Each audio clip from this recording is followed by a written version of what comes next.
Clinton off to a substantial early lead. Is it going to be a Clinton victory? Is it going to be an avalanche?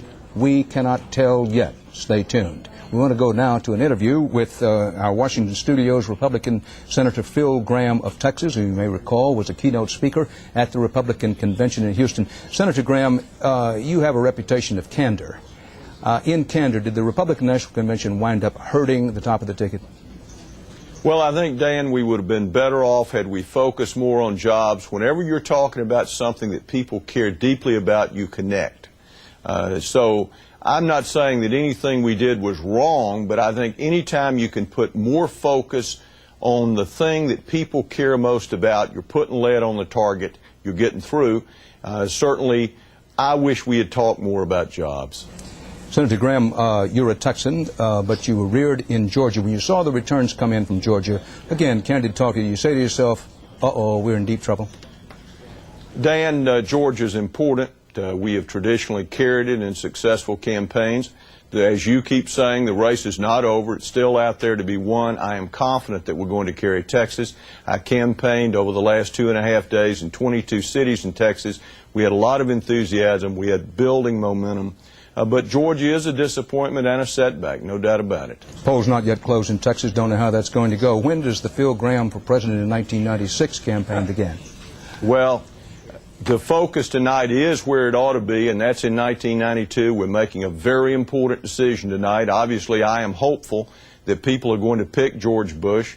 Next year, if the president is reelected, I'm going to work to try to get his program moving. If Bill Clinton is elected, obviously I'm going to try to work with him to get America moving. But I think the votes are out there to make George Bush president again. In terms of my future, I think Republicans have got a long time, 4 years, to make a decision. I'm one of those. Republican Senator Phil Gramm of Texas, thanks for being with us. Thank you. Clinton leads 25-12 in the Electoral College. 270 Electoral College votes needed to win.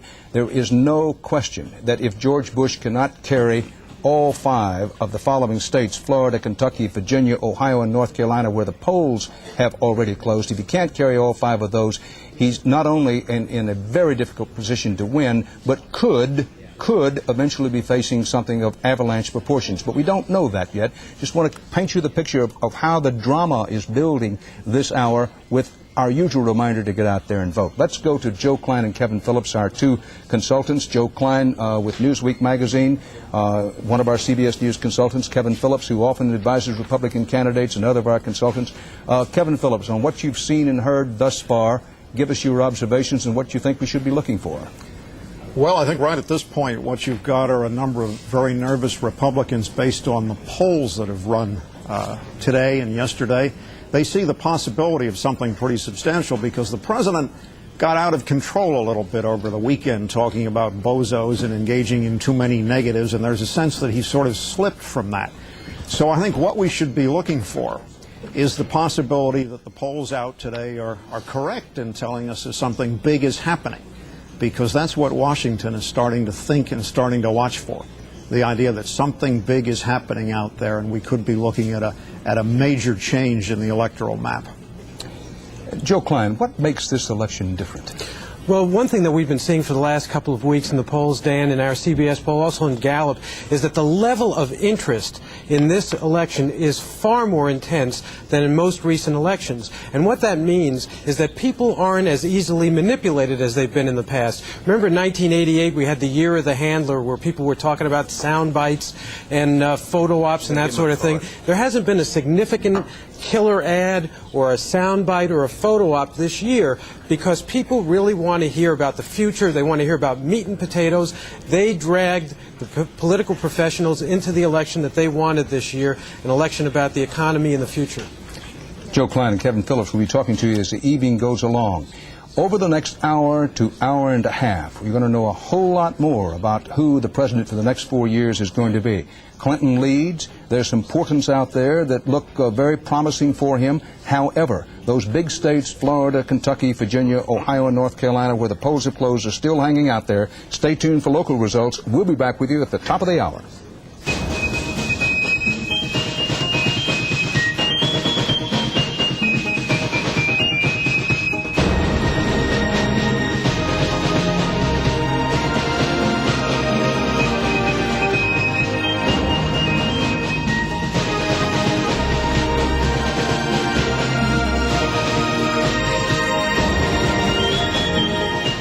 This is CBS.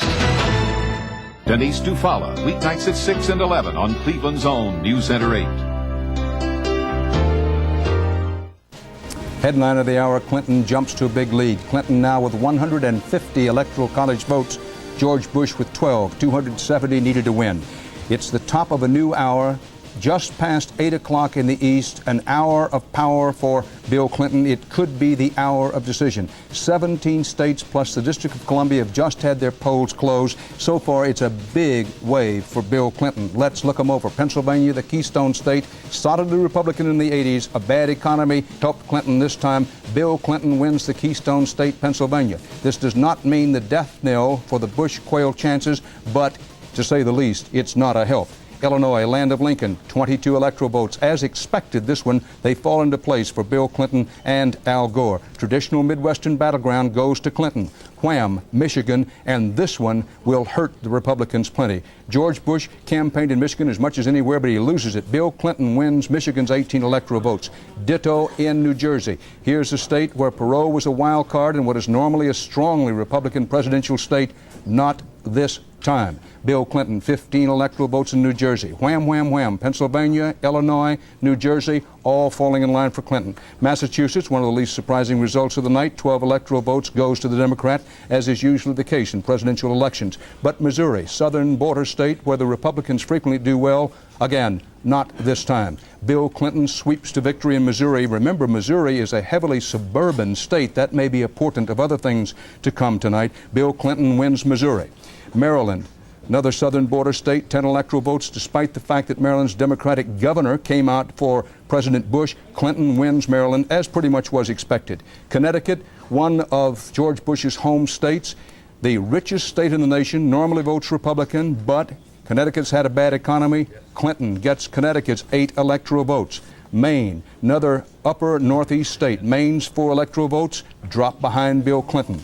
District of Columbia, the least surprising verdict of the evening. 3 electoral votes go to Bill Clinton. Remember that they have a death penalty on the ballot in the District of Columbia. We'll be talking to you about that later on. Clinton now jumps 150 electoral votes with 270 needed to win. George Bush has 12. The only state Bush has carried thus far has been Indiana.